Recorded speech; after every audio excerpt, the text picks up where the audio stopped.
Hi friends and viewers, welcome to Nachi's YouTube channel. நான் தான் உங்க ஷெஃப் நாச்சி. நம்ம இன்னைக்கு சூப்பரான சிம்பிளான ஒரு கோவக்கா மசாலா பார்க்க போறோம். இது ரொம்ப சூப்பரா இருக்கும் இந்த ரெசிபி. நீங்க குழந்தைகளுக்கு லஞ்ச் பாக்ஸ் அல்லது ஆஃபீஸ்க்கெல்லாம் கொடுத்து விடலாம். இது ஆக்சுவலா ஒரு கர்நாடகா ஸ்டைல்ல உள்ள ஒரு டிஷ். ஸோ நம்ம பொதுவாகவே நம்ம மார்க்கெட் போகும்போது கோவக்காவை பெரும்பான்மையான மக்கள் அவாய்ட் பண்ணிடுவோம். காரணம் என்னன்னா அதில் ரொம்ப வெரைட்டிஸ் செய்ய முடியாது அப்படிங்கிற ஒரு பார்வை இருக்கு. ஆனால் நிச்சயமா கோவக்காய் வந்து ஒரு ஹெல்த்தியான வெஜிடபிள். அதை தாண்டி நிறைய வெரைட்டிஸ் பண்ணலாம். ஸோ நம்ம சேனலில் நான் ஒன் பை ஒன் அதை காமிக்க போகிறேன். நான் ஏற்கனவே இதில் நம்ம கோவக்காயை வச்சு ஒரு குருமா ஒன்று காமிச்சிருக்கேன். அதுவும் சூப்பராக இருக்கும். ஸோ அதை பார்க்காதவங்க அதை கண்டிப்பாக பார்த்து தெரிஞ்சுக்கோங்க.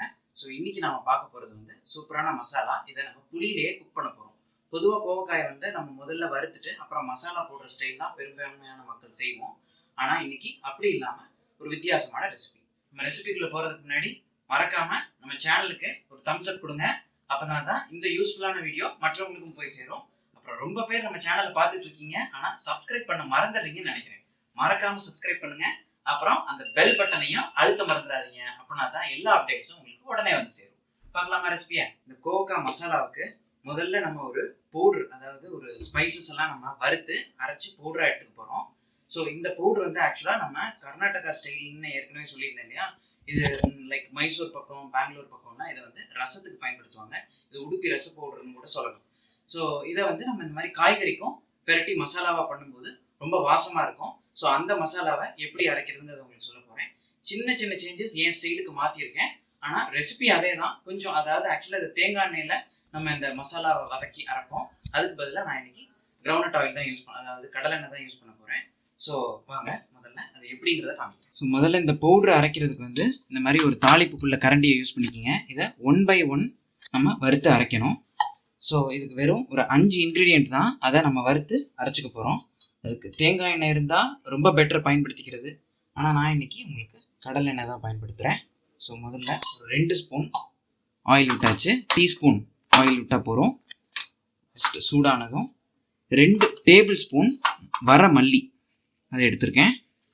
அதையும் முதல்ல அதை சேர்த்து நல்லா பொரியிற அளவுக்கு இந்த எண்ணெயில் வறுத்துட்டு ஒரு பிளேட் எடுத்து வச்சுக்கோங்க.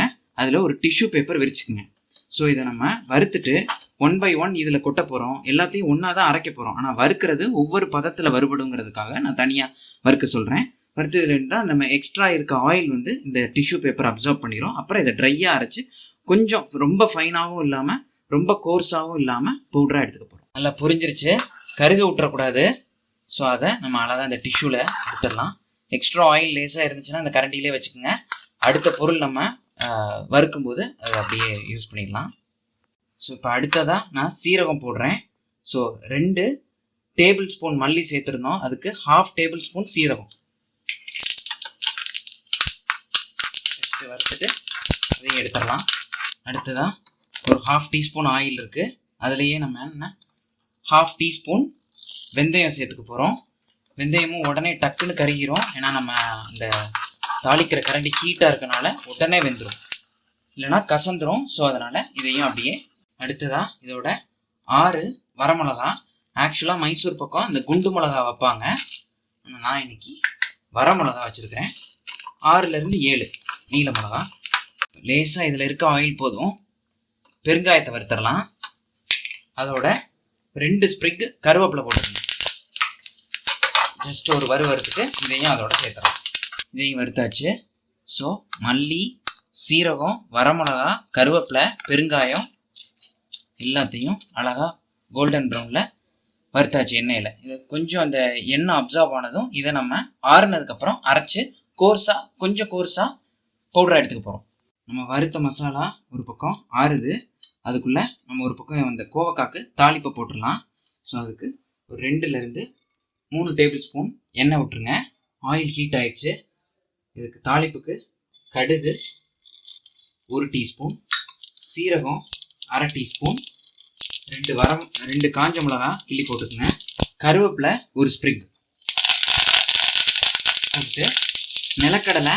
ஆக்சுவலாக இது இந்த கோவக்காய் மசாலாவில் மைசூர் பக்கம் அவங்க செய்கிறவங்க இந்த கடலை போடுறதில்ல. ஆனால் என் ஸ்டைலுக்கு கோவக்காவோட கடலை சேர்க்கும் போது காம்பினேஷன் சூப்பராக இருக்கும் நடுவில் கடிபடும் போது. அதனால் நான் ஒரு 2 டேபிள் ஸ்பூன் வறுத்த கடலை சேர்க்குறேன். இதோட நான் நீளமாக கீறி வச்சிருக்கிற ஒரு 200 கிராம் கோவக்காய் எடுத்திருக்கேன். அதையும் இதோட சேர்த்துடலாம். கோவக்காயை போட்டாச்சு, நல்லா கிளறிட்டு இதுக்கு தேவையான உப்பு சேர்த்துடலாம். இந்த ஸ்டேஜில் மஞ்சத்தூள் 1/2 டீஸ்பூன் கிண்டிட்டு இப்போ இதோட நம்ம இதுக்கு தேவையான புளி எவ்வளோனா 200 கிராம் கோவக்காய்க்கு நான் ஒரு அரை நெல்லிக்காய்க்குள்ள புளி எடுத்துருக்கிறேன். அதை கரைச்சி வச்சுருக்கேன். ஸோ ஒரு 30 செகண்ட்லேருந்து ஒரு நிமிஷம் கூட இந்த தாளிப்பில் இந்த கோவக்காய் இந்த உப்பு மஞ்சத்தூளோட வதங்கிடட்டும். அதுக்கப்புறம் புளி கரைச்சி வச்சதை இதோட ஊற்றுவோம். ஒரு நிமிஷம் வதங்கிருச்சு நம்ம கோவக்காய். இந்த ஸ்டேஜில் புளியோட எந்த ஒரு டிஷ் பண்ணாலும் அதோட நம்ம வெல்லம் வச்சு செய்யும்போது டேஸ்ட்டாக இருக்கும். ஸோ 1 டேபிள் ஸ்பூன் வெல்லம் சேர்த்தாச்சு. இந்த ஸ்டேஜில் நம்ம புளி கரைச்சி வச்சுருக்கதை இதோட சேர்த்துக்கலாம். ஸோ நம்ம புளி ஊற்றியாச்சு. இதுக்கப்புறம் இந்த காய் வேகிற அளவுக்கு தண்ணி ஊற்ற போகிறோம். ஒரு 1/4 டம்ளர் தண்ணி ஊற்றிக்கிங்க. ஊற்றிட்டு இதை இப்போ மூடி போட்டு இது குக்காக லேட் ஆகும். அதனால் ஒரு 15 நிமிஷமாவது இது நல்லா குக் ஆகணும். நடுவில் எடுத்து கிண்டிக்கிங்க. பாருங்க, சூப்பராக கொதிக்குது. ஒரு 10 நிமிஷம் ஆச்சு. ஒரு 3/4 பதத்துக்கு வெந்திருக்கு. ஸோ இன்னொரு 5 to 6 மினிட்ஸாவது வேகணும். நம்ம சேர்த்த அந்த தண்ணி அந்த புளி அதெல்லாம் நல்லா கெட்டி கொடுத்து டைட்டாகிடும். ஸோ அந்த ஸ்டேஜ் வரையும் நம்ம குக் பண்ண போகிறோம். இன்னொரு தடவை மூடி போட்டு இன்னொரு 5-6 நிமிஷம் கழித்து உங்களுக்கு காமிக்கிறேன். அடுத்த ஒரு 5 நிமிஷத்துலேருந்து ஓவராலாக நீங்கள் எப்படியும் ஒரு 20-லேருந்து 25 மினிட்ஸ் குக் பண்ணால் தான் இது நல்லா இந்த மாதிரி நம்ம சேர்த்த புளி தண்ணி எல்லாம் அப்படியே கெட்டியாகி இந்த டார்க் ப்ரௌனுக்கு வந்துடும். ஸோ சூப்பராக இருக்கும் வாசம்.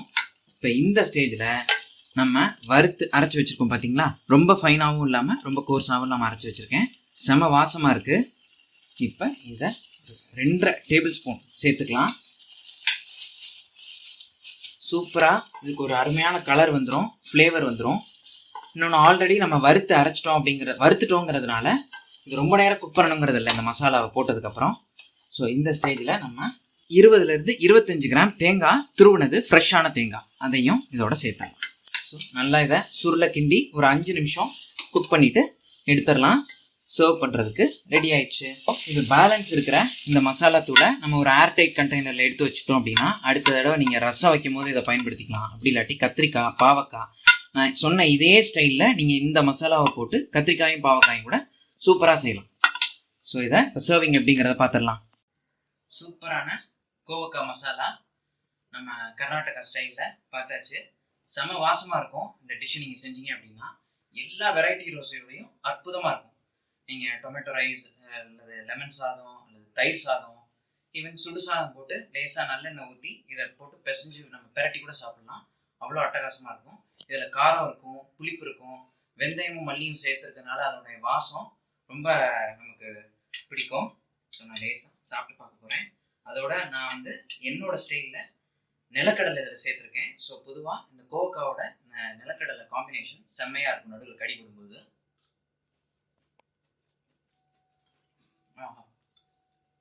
மேற்கொண்டு நம்ம அந்த புளியோட லேசாக 1 டேபிள் ஸ்பூன் நம்ம அந்த வெல்லம் சேர்த்தனால ஒரு இனிப்பு டச் வரும். செம்ம ருசியாக இருக்குது. கண்டிப்பாக இந்த கோவக்காய் மசாலாவை சிம்பிளாக தான் செஞ்சுருப்பேன், நீங்கள் பார்த்துருப்பீங்க. குக்கிங் டைம்னா ஒரு 20-லேருந்து 25 நிமிஷம் எடுக்கும். ஸோ இதை ட்ரை பண்ணி பாருங்கள், எப்படி வந்திருக்குங்கிறத என்னோட கமெண்ட் செக்ஷனில் தெரிவிங்க. தேங்க்ஸ் ஃபார் வாட்சிங் my video. Keep on supporting me.